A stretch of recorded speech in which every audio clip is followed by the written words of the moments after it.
Hey, what's up? It's me, Wasabi, and today I'm kicking off a new series right here on this channel, and it's called Wasabi Has Spoken. It's a series of comparison videos between two products, not necessarily direct competitors, but two of which a casual consumer would consider in their list of options. There's a lot of personal input involved. These videos are structured in a way to best illustrate some of the things that stand out more from each product, and share my preference for each game that I play. If you're new to this channel, you should know that it does not dive deep into the technical data. For now, let's get on with this episode.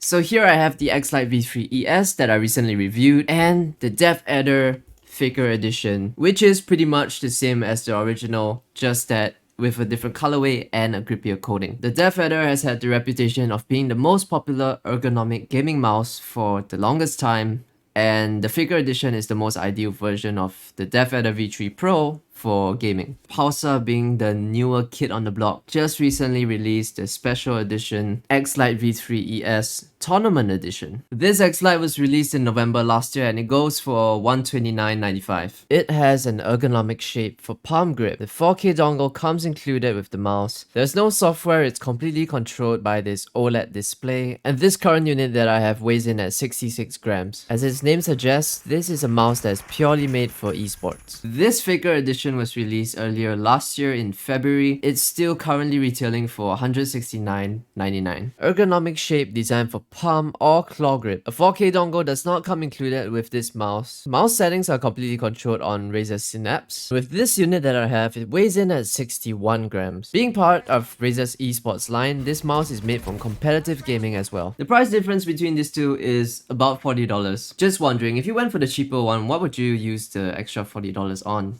Between the design of these two mice, I must say that I prefer the design of the Xlite. It looks a lot more professional. Not to say that the Faker Edition is bad in any way, but for a more serious premium looking mouse, the Xlite fits the bill on this one. One of the big things that add a lot of value to the mouse, and that's including a 4K dongle, which the Pulsar does include. For the Faker Edition, the 4K dongle does not come included. The main buttons on both these mice are nothing fantastic, but the mouse clicks and side buttons on the Faker Edition do feel a little bit better than the Xlite. The Xlite feels like a very solid mouse in your hand. The main body of the Faker Edition feels very solid, but at its price point, quality of the scroll wheel drags the overall experience down. The mouse gates on Razer mice are known to be very good, and if I had to pick between the two, I'd still go with Razer mouse gates because I had such a good experience with its durability and how it feels while gaming. Point that really stands out for the Faker Edition is that it comes with the Focus Pro 30K optical sensor, and this is an exclusive sensor for Razer products. It's also known as the PAW 3950 sensor, and this sensor is one step above the PAW 3395, which a majority of gaming mice use these days. When it comes to comfort, it's a very personal thing. With my hand size, I find the Xlite to be a lot more comfortable than the Faker Edition. Faker Edition is a rather large mouse and it flares out a bit too much in the front, making it a little uncomfortable for the last two fingers. Now this next part of the video exists because a lot of people have been asking me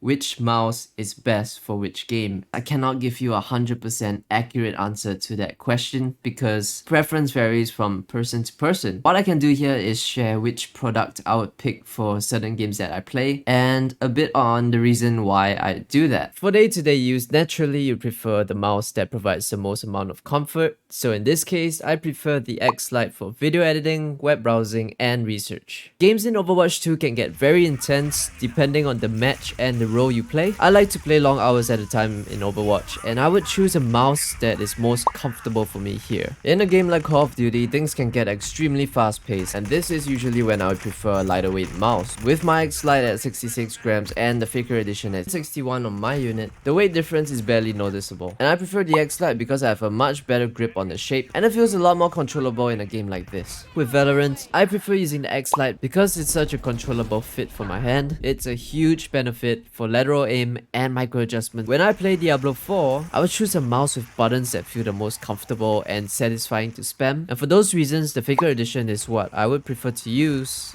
with its better mouse clicks and side buttons. In single player games, for sure, I'll pick the mouse that offers the most comfort above everything else, especially with story driven games like Cyberpunk. You'll be spending hours completing objective and popping hits while being fully immersed in Night City. And this is purely choosing either mouse if these were the only two mice that exists in the world. I've done a review of both of these mice on my channel. It goes into more detail of what you can expect from the product itself, some of the things that I like and some things that I feel can be improved. For its price that's $40 less than the Faker edition, the Xlite feels like a more complete package overall. With its great design, high quality materials, and its excellent shape that works well for me, this is without a doubt the mouse that I'd pick if I had to choose between the two. For more details on how I feel about these mice, drop by my channel and check out my review videos. Don't forget to like and subscribe, and I'll see you in the next one.